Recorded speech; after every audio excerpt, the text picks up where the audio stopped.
Jamie Trainer was having the worst day of his life. He was floating in space inside a broken escape pod, watching his lunch float around him in tiny balls.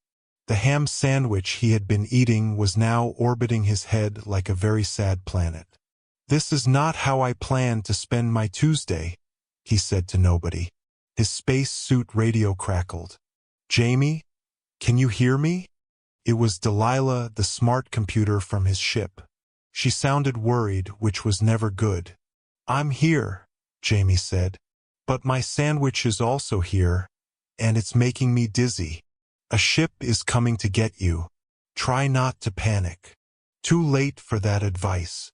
The rescue ship was huge and silver. It had lights that blinked in colors Jamie had never seen before. When the doors opened, 3 tall aliens walked out. They looked like people, but with gray skin and long pointed ears that moved like a cat's ears. The one in front was clearly the boss. She was very tall, maybe 7 feet, and wore shiny armor.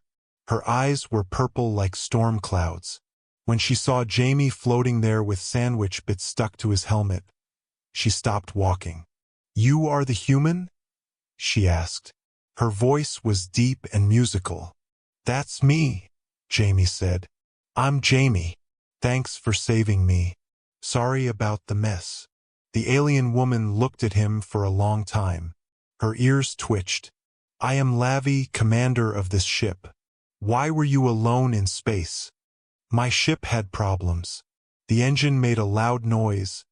Then everything went quiet. I got in the escape pod, but it broke too." Jamie tried to clean sandwich off his helmet. "I'm not very good with machines." Lavi's soldiers whispered to each other in their alien language. One of them pointed at Jamie and said something that made the others laugh. "What did they say?" Jamie asked. "They said you look like a lost pet," Lavi said. "A very confused pet." "That's actually pretty accurate." Lavi almost smiled. "Almost. Come. We will take you to safety." On their ship, Jamie felt very small. Everything was big and made of metal that seemed to glow. The walls hummed with power. Alien symbols moved across screens like living writing. Lavi showed him to a room. "You will stay here. Food will come soon." "Thank you," Jamie said. "Really. I owe you my life." "You owe me nothing. Helping others is what we do." When she left, Jamie sat on the bed and looked around. The room was nice but strange. The bed was too long for him. The mirror showed his reflection upside down. When he touched the wall, it changed colors. Delilah's voice came from a speaker. "How are you doing, Jamie?" "I'm alive." "That's good. But I think I'm on a warrior ship." "That's maybe not so good. The Herzari are known to be fighters, yes, but they are also honorable. You should be safe." "What if I say something wrong? What if I insult them by accident?" "Just be yourself, Jamie. What could go wrong?" "That's exactly what I'm worried about." Later, Lavi came back with food. It looked like soup but glowed blue. "This is safe for humans," she said. "We checked." Jamie tasted it. It was actually good, like chicken soup but with a taste he couldn't name. "This is great. Thank you." Lavi sat across from him. "Tell me about your world." "Earth? It's nice. Lots of blue oceans and green plants. People are complicated. We argue a lot, but we also help each other." "What about your world?" "Herzer is a world of mountains and crystal cities. We train to fight from the time we are children. We value strength and honor above all things." "That sounds intense." "It is the only way we know." Lavi watched him eat. "You do not seem like a warrior." "I'm definitely not. I work with computers and try to solve problems with words instead of fighting. I'm actually pretty terrible at fighting." "Yet you seem brave." Jamie almost choked on his soup. "Brave? Me? I was scared the whole time I was floating in space. I'm scared right now. Fear and bravery are not opposites. True bravery is acting right even when you are afraid. Jamie thought about that. I never looked at it that way. They talked for hours. Lavi told him about space battles and alien worlds. Jamie told her about movies and pizza and why humans kept pets that couldn't fight or work. You have animals just for companionship? Lavi asked. Yes, dogs and cats mostly. They make us happy. Herzari do not understand this. We keep animals for work or food. Maybe you're missing out. Pets teach us to care for things that can't give us anything back except love. Lavi's ears twitched. She seemed to be thinking hard about this. The next day, Jamie woke up to alarms. Red lights flashed everywhere. Delilah's voice was urgent. Jamie, get up. The ship is under attack. Attack? By who? Pirates. Space criminals. They want to steal the ship's cargo. Jamie found Lavi in the control room. She was wearing full battle armor now and holding a weapon that glowed with energy. She looked like she was born for fighting. You should go to the safe room, she told him. What about you? I fight. It is what I do. Can I help somehow? Lavi stared at him. You said you cannot fight.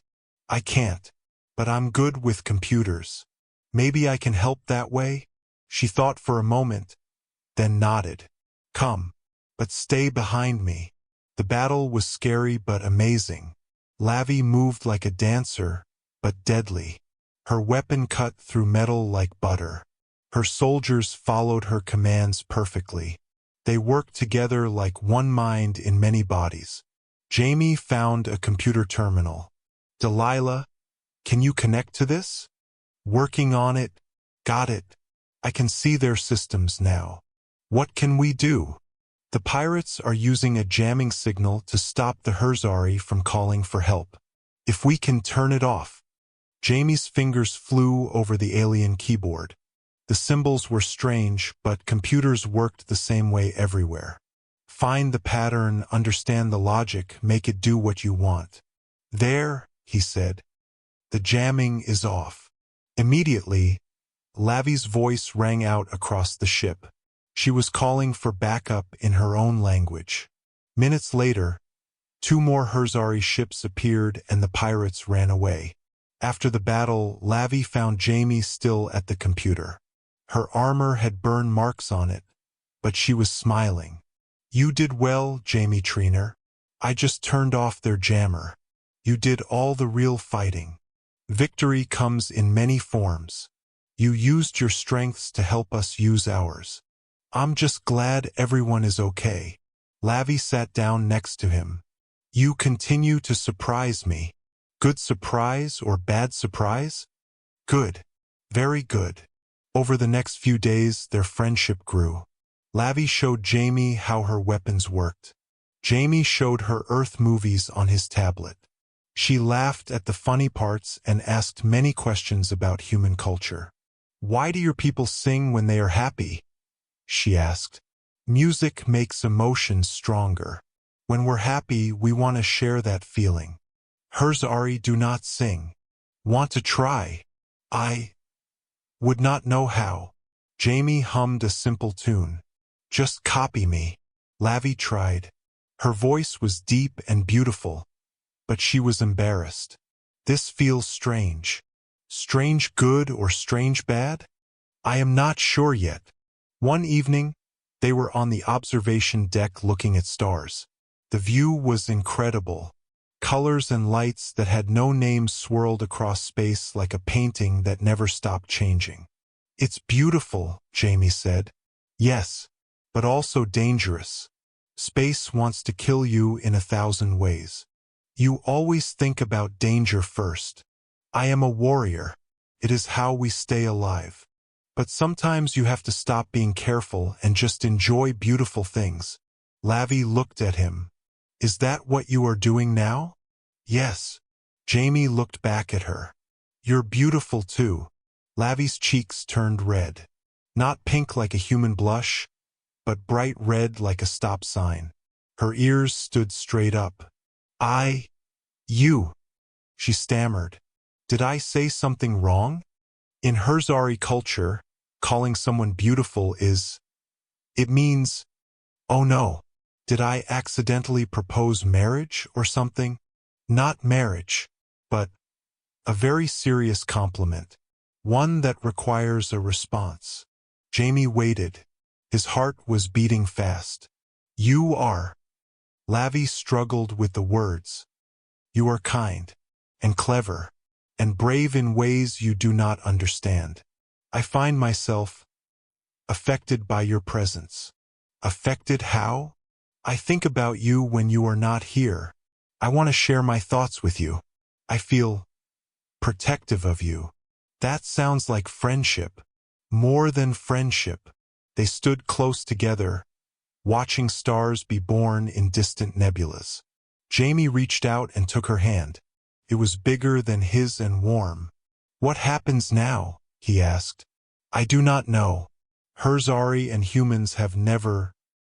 This has never happened before. We could figure it out as we go.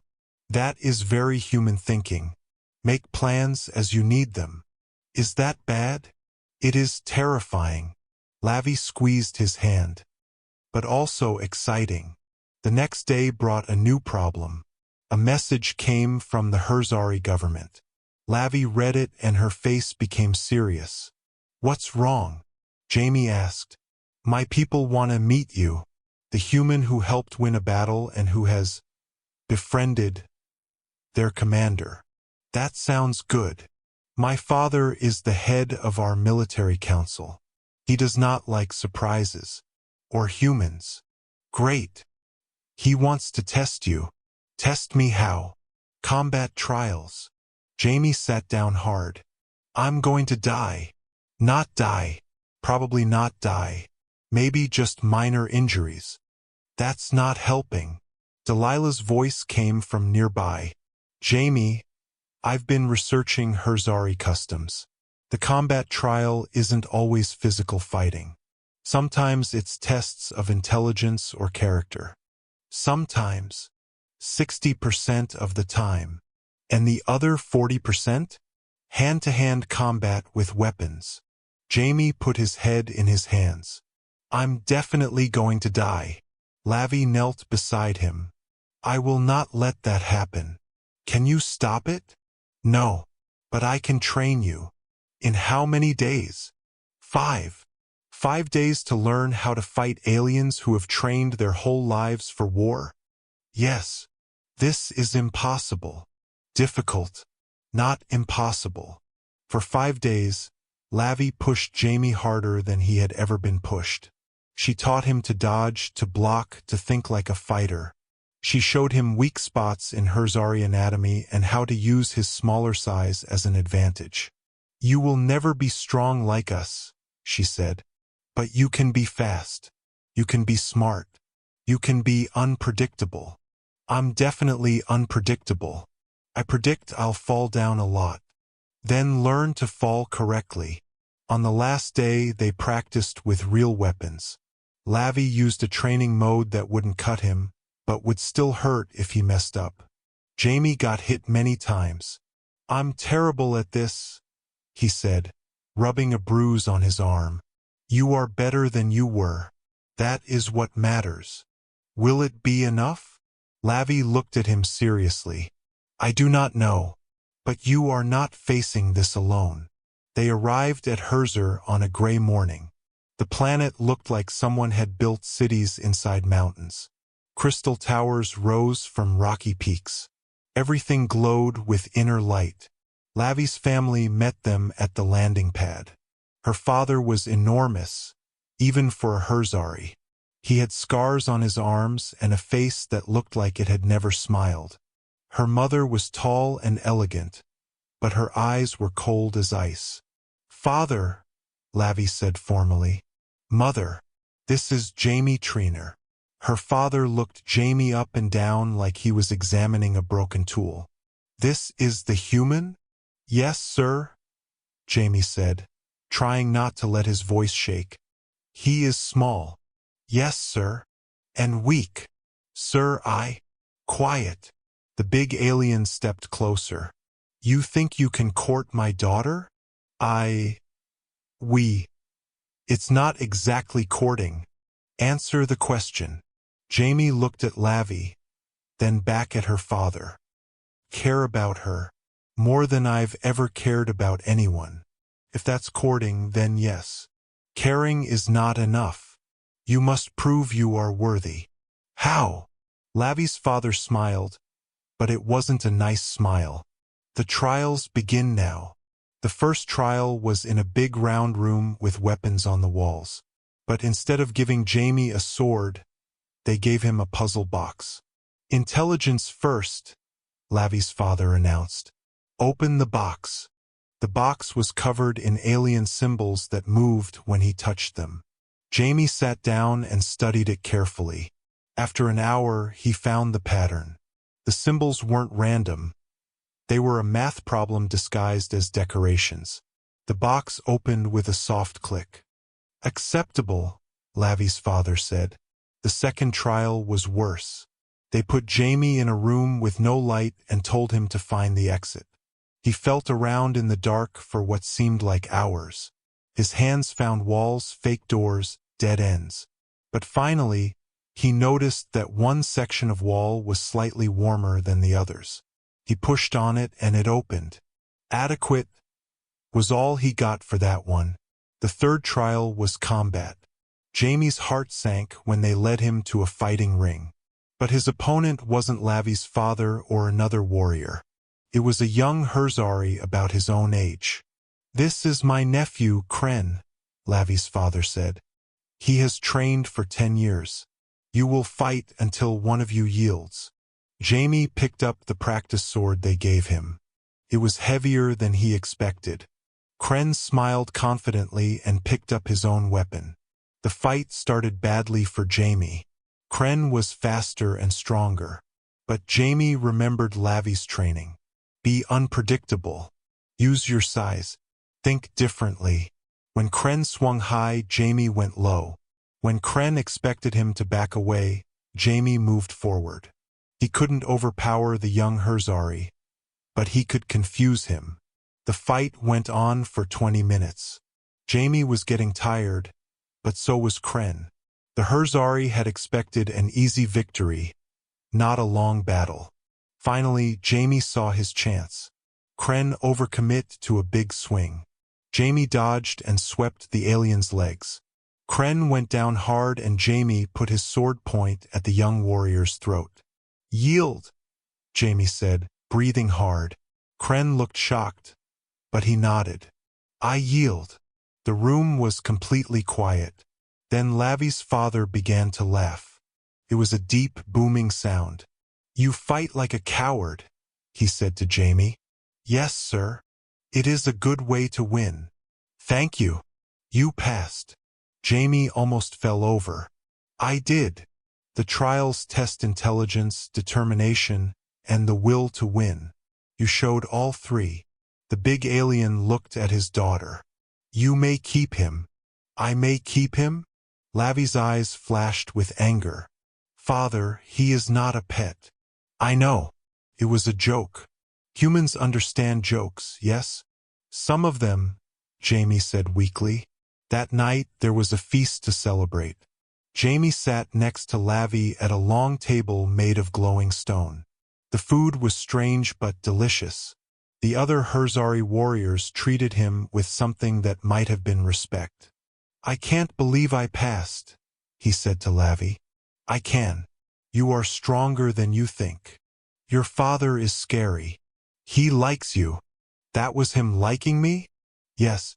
When he dislikes someone, he challenges them to death combat. Good to know. Lavi took his hand under the table. What happens now? I guess we keep figuring it out as we go. Together. If you want to. I want to.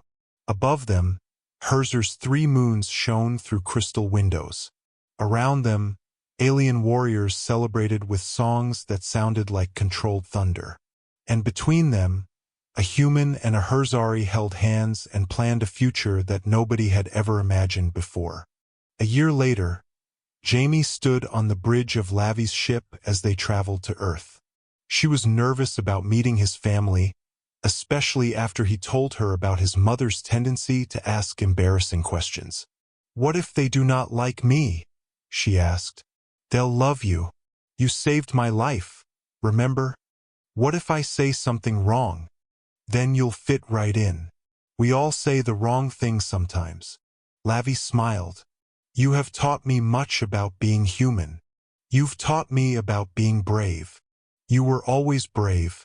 You just did not know it."